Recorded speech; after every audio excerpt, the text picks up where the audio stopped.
بسم اللہ الرحمن الرحیم۔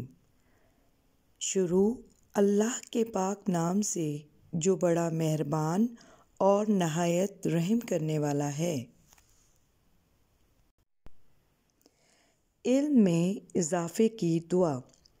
ربی زدنی علما، ربی زدنی علما، اے میرے رب میرے علم میں اضافہ فرما، آمین۔ السلام علیکم ورحمۃ اللہ وبرکاتہ۔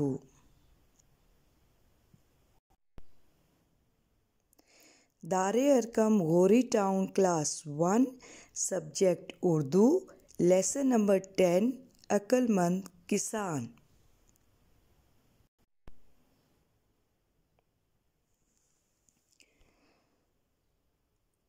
اردو کی ریڈنگ بک کا صفحہ نمبر 38 اوپن کیجیے۔ آج ہم سبق نمبر 10 عقل مند کسان کی پڑھائی کریں گے۔ اس سبق کا مقصد بچوں میں محنت کی عظمت کو اجاگر کرنا ہے اور انسانوں سے ہمدردی جیسے جذبات سے آگاہی حاصل کرنا ہے۔ Let's start our reading. گرمیوں کی ایک دوپہر تھی۔ ایک بوڑھا کسان بہت محنت سے اپنے کھیت میں درخت لگا رہا تھا۔ اتفاق سے ایک ہمدرد بادشاہ کا وہاں سے گزر ہوا۔ اس نے بوڑھے کسان کو کھیت میں کام کرتے دیکھا تو اپنے گھوڑے سے اترا اور بوڑھے کسان کے پاس جا پہنچا۔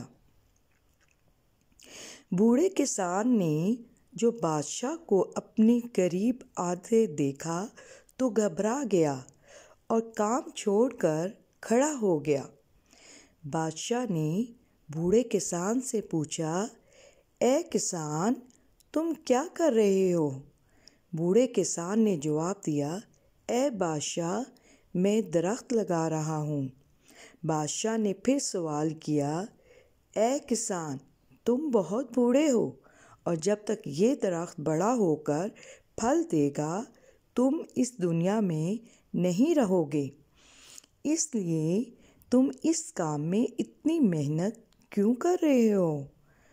بوڑھے کسان نے جواب دیا، اے بادشاہ، مجھ سے پہلے لوگوں نے درخت لگائے تو ہم نے ان درختوں کے پھل کھائے۔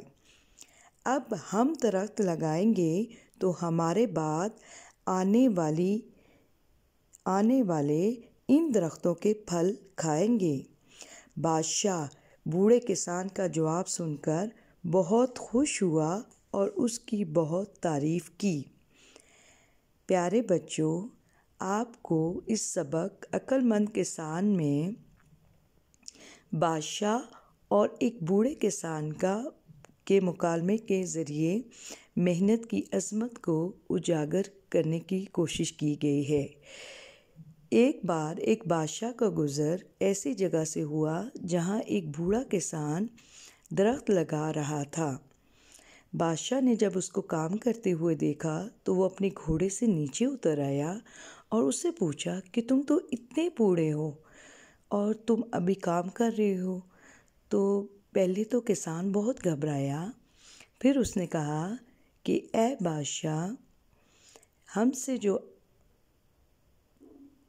سے جو آنے والی نسلیں ہیں وہ اس درخت کا پھل کھائیں گی، جیسا کہ ہمارے بڑوں نے ہمارے لیے محنت کی، ہمارے لیے درخت لگائے اور ان کا پھل آج ہم کھاتے ہیں، اسی طرح اگر میں یہ کام آج کروں گا تو اس کا پھل جو ہے وہ آنے والی نسلیں جو ہیں وہ ضرور اٹھائیں گی۔ بادشاہ اس کی اس بات سے بے حد خوش ہوا اور اس کی بہت تعریف کی۔